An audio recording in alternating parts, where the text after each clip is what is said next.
I guess the opening fight, Abdullah Mason, who is 19-0, 17 knockouts, taking on Sam Noakes, who's 17-0 with 15 knockouts. I think this is a really good match-made fight. I think the fight will play out in the ring as well as it looks on paper. Very high on Abdullah Mason. Sam Noakes is no joke. This is actually a really good fight and a really good matchup. For the WBO, the vacant WBO lightweight title, Abdullah Mason, only 21 years old, but he's shown flashes of greatness. And the thing I love about him is his activity. This will be his fourth fight of the year, but it's his first 12-rounder. And that experience that Noakes brings to the table can be a little bit tricky. Noakes is a really good body puncher. He carries his power late into fights. Abdullah Mason, obviously not an indictment on him, but he's known for going down a couple times. And I believe one fight he was dropped twice. Really, really good fight. It's hard for me to pick up against Abdullah Mason from what I've seen. I love his mentality more than I love his skill set almost. I think he has the true old school mentality. But don't sleep on Sam Noakes. He's a very experienced guy. He fought in May, so he hasn't been as active as Abdullah Mason, who, like I said, this is his fourth fight coming up Saturday. But really, really good fight. If I had to pick, like I said, it's tough for me to go against Mason just strictly off what I've seen. But first 12-rounder against a guy who's done it multiple times, that's going to be a very interesting aspect, I think, the deeper the fight goes. So looking forward to that one. Jesse Bam Rodriguez, 22-0 with 15 knockouts against Fernando Daniel Martinez, 18-0, 9 knockouts. If nothing else, Martinez is very confident. He's gotten in Bam Rodriguez's face from the press conference to the weigh-ins. He's talking a good game. I kind of like his moxie and his swag.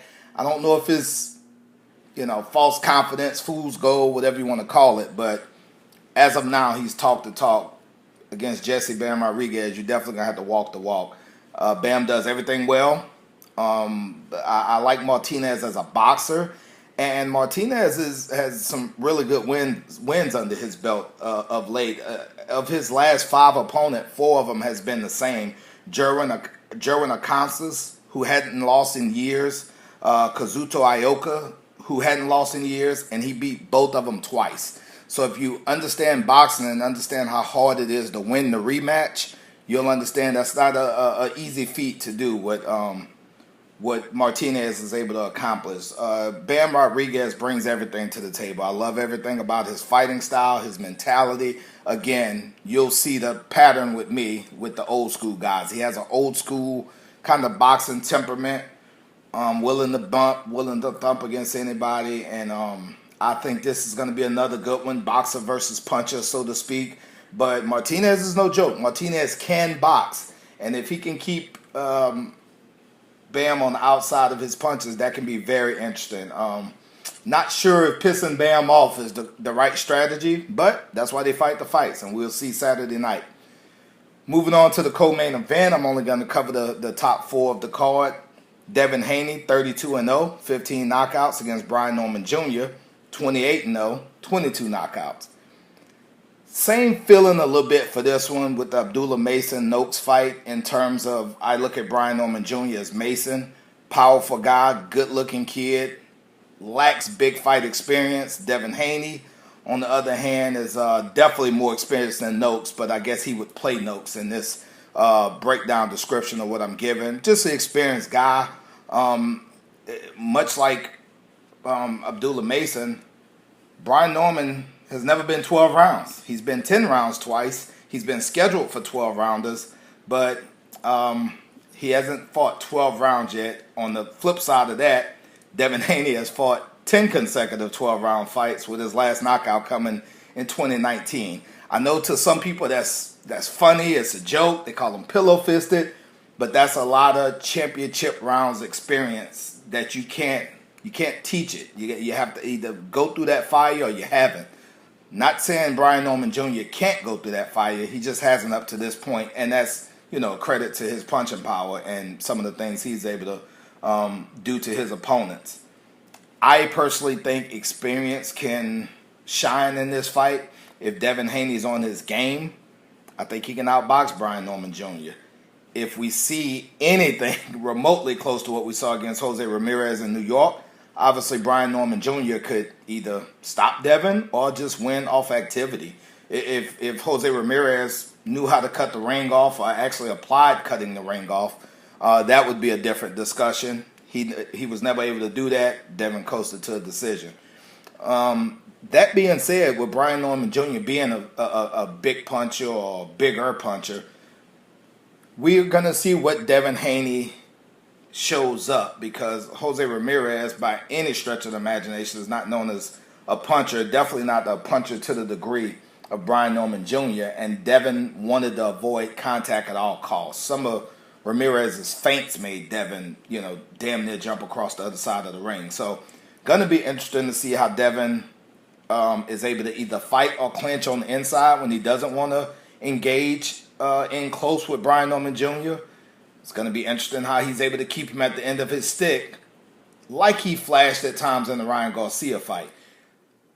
Also in the Ryan Garcia fight, he showed for whatever reason, he wanted to mix it up a little more than we had gotten used to seeing Devin. So if Brian Norman Jr. could kind of ease him into that type of fight, it's going to be an interesting night.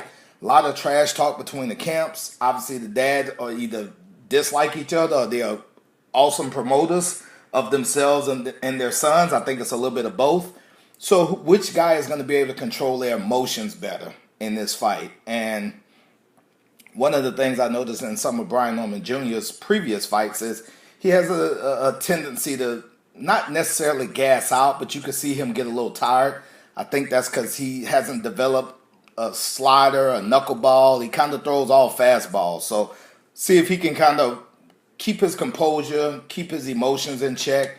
And since we've seen Devin Haney do the same thing, kind of let his emotions take over against Ryan Garcia, see if he can keep his emotions in check, because there's been a lot of heated talk between these two. So obviously Brian Norman Jr. is coming off the viral knockout over Sasaki.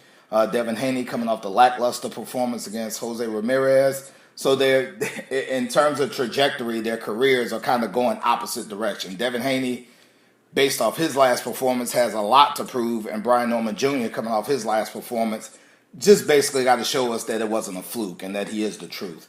It's going to be an interesting fight, man. It's actually a very tough fight for me to pick, which shows that, again, matchmaking is great. When you have these 50-50 feeling fights, it just lets you know the matchmakers did a remarkable job. If I had to pick, I would probably go Devin by decision, just based off his experience, just based off his gas tank, based off his big fight experience.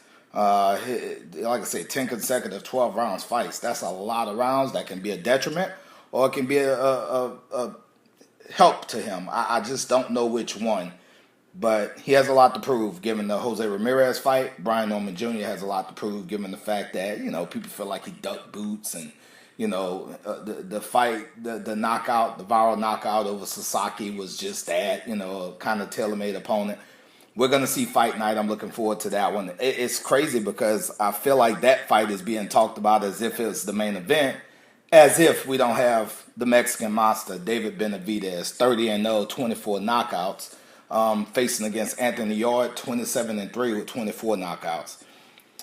Interesting fight, again, for several reasons. I think one thing is, if you look at David Benavidez, 7 of his last 8 fights at 168 pounds ended by knockout. Caleb Plant was the only guy to see the final bell against David Benavidez at 168.